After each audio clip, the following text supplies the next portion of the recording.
I'd be incensed. I'd be calling my local officials and having something to say about it. And I think it's great that people showed up to express their concerns.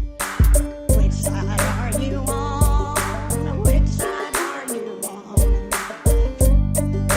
on? We talked about the Anti-Riot Bill in the legislature a lot this session. The legislative session ended a few weeks ago. And this was something that we talked about for several weeks, about how it would stifle speech, how it would stifle the assembly of workers and citizens, and how it would stifle the ability of workers and citizens to protest the state and their bosses. Well, there was an incident recently that underscores how this legislation would potentially impact communities differently. So we brought on Kathleen Kirkpatrick from Hometown Action to talk to us about it. Hometown Action is a sponsor of the program. Kathleen, thank you for talking to us. No, I'm glad to be here. So, give us a debrief on this situation in Wetumpka that kind of sent your spidey senses tingling a little bit. Like, give us a background on like what's going on there. So, and this is my reading of what happened. I used to live in Wetumpka, so I still follow some activities in Wetumpka on social media. And over the weekend, I saw mention of some disagreements between the local softball leagues and the city over use of the city-owned softball and recreation facility. And people were so up in arms about the city shutting down the softball fields that they all appeared at what was not a public meeting, but a closed meeting between various organizations in the city at a city facility over the weekend. And like 300 people showed up. They were carrying signs. They were making enough noise to disturb the meeting inside. And then I saw that there was even mention of people being in the roadway as a method of demonstration. And then what really caught my eye was in an article, I believe it was in the Elmore-Otaga News, Wetumpka's in Elmore County. And this news article mentioned a quote from someone who said that they brought their kids because they felt it was important for them to have an opportunity to understand why it's important to be able to protest, and that there aren't many opportunities for their children to learn this. We actually pulled that quote. Adam, let's throw that graphic up. The quote is from Casey Williamson. He is, like a parent or something in Wetumpka. And he said, quote, "This is all about the kids. I brought my kids today because it is a great lesson for them to learn. Opportunities to protest do not come up often, and this is a chance for them to learn a civic lesson in having a peaceful protest to gain attention to a worthy cause. Casey is a softball coach and has kids playing in both softball and baseball." And that sentiment is good, is fine, is valid, and I think praiseworthy, right?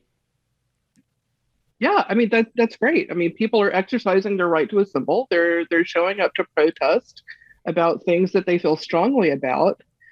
And I do take issue with the comment that there aren't many opportunities to protest around here, because there are plenty. It's a matter of what issues, what decisions you may be passionate about, and whether or not you want to bring your kids. But I just found that remarkable, because under what was House Bill 2 in the 2022 Alabama legislative session, these activities could very easily have been determined by local law enforcement to constitute a riot, which would include a 24-hour hold for people who were accused of inciting a riot, and they could potentially be charged with a felony. So, again, there have been plenty of opportunities to protest in Alabama. This is the first that I've seen in Wetumpka in recent years, to see that many people show up. And I get it. If my kid was playing on one of these softball teams and suddenly they weren't able to finish the season, I'd be incensed. I'd be calling my local officials and having something to say about it. And I think it's great that people showed up to express their concerns and to demonstrate, to protest, to ensure people, decision makers heard their concerns and try to affect that outcome.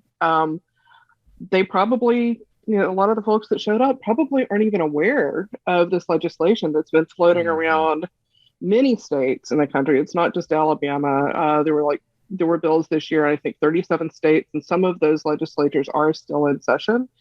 And those decisions are still playing out. There was a bill that passed into law in Florida, for instance, and it's being litigated. Right. Yeah, and you're not out in like left field with this. I mean, this isn't, as far as if this bill had passed and you had a properly motivated police force and a properly motivated DA under a clear reading of the law, you could charge these people with a felony. You could arrest them, and even if you couldn't, even if you didn't have a DA that was willing to charge them with a felony, well, that wouldn't matter if you've got a properly motivated police force, because they could just throw them in the slammer for 24 hours under violation of that law, ostensibly, under an ostensible violation of that law, because that law prohibited blocking roadways. And this is, the guy said it, this is a peaceful protest, but they blocked roadways, which is, I think that's legitimate. I think people have a right to block roadways. And they were carrying signs. Yeah, right, their voices were elevated enough that it disrupted the meeting inside the facility. And these are all things that we've expressed concern about in reading the draft legislation that's been introduced. Right. Yeah, you've got people that are disrupting a closed meeting that's not open to the public. There wasn't anything different than that happening when people were assaulted and arrested by the police here in Huntsville. People were just present, and that was enough there wasn't any damage to property. There wasn't anybody harmed. They just the police decided that they didn't want them there, and so they started shooting them and arresting people.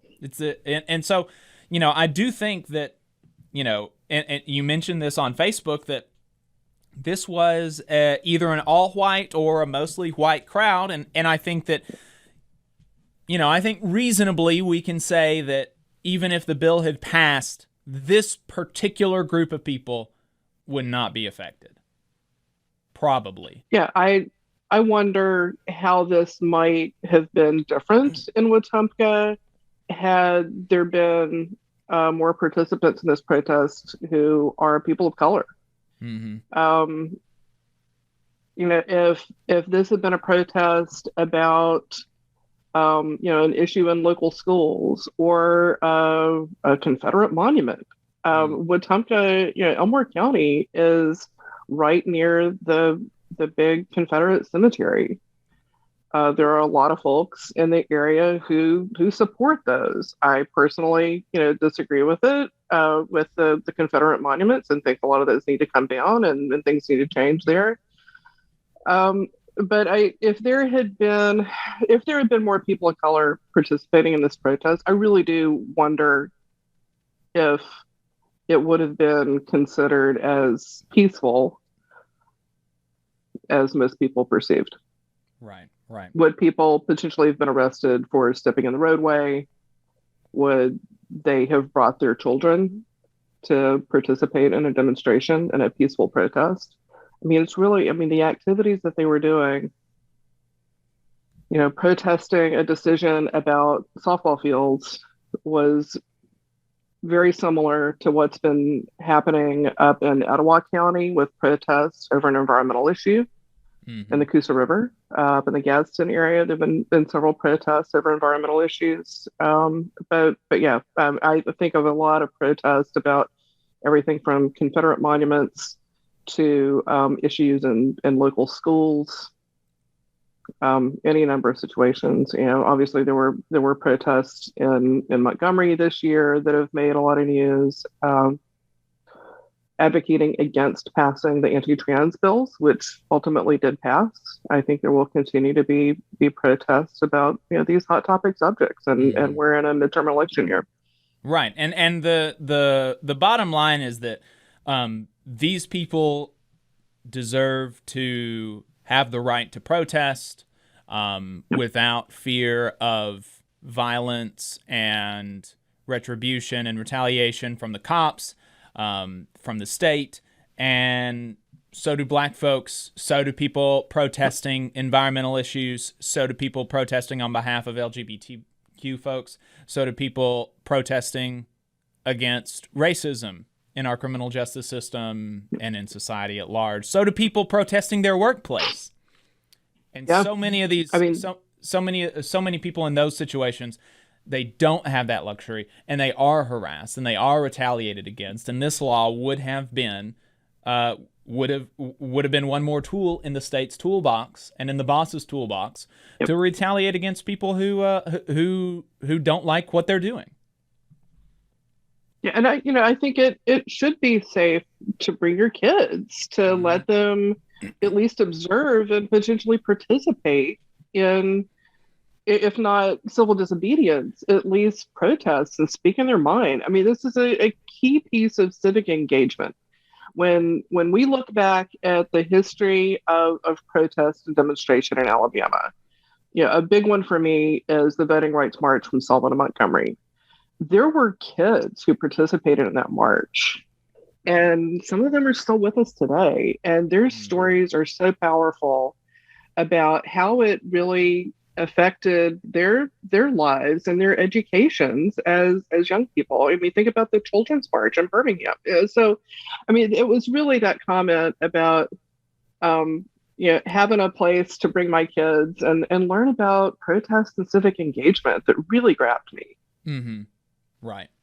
Because there are definitely, like you said, and that's a good point. There are opportunities like that all over the place. But he is right in that it's good for them to learn those lessons, but there are definitely opportunities all over the place, but the state makes those opportunities maybe a little bit less safe for children, unfortunately. Right. And I would like for kids to have opportunities to see these things in person and not rely on inflammatory, news reports about, everything from a riot in DC and an assault on the Capitol on January 6th to a protest that I was at in Washington, DC in October. It was very peaceful. I was there with a large group of Indigenous people, and the first photo that appeared in the Washington Post was one of people raising a barrier, and that happened for all of 30 seconds. It was not really part of our protest group. I mean, that's just one example of how what you can see, what so often we see wind up in the news, is not indicative of the larger group effort. Right. Kathleen, thank you very much for taking the time to talk to us. I appreciate it. You're quite welcome. Yeah, we're so proud to be a sponsor of Valley Labor Report. I appreciate y'all talking with us. You just saw a clip from the Valley Labor Report. We are live every Saturday morning from 9:30 a.m. till 12:30 p.m. And we pride ourselves on keeping all of our content free to everybody so that we can talk to as many working folks as possible. If you support the work that we're doing, you think that it's important, you think that it's good, then consider making a monthly contribution to the project, and you can do that on our website, tvlr.fm.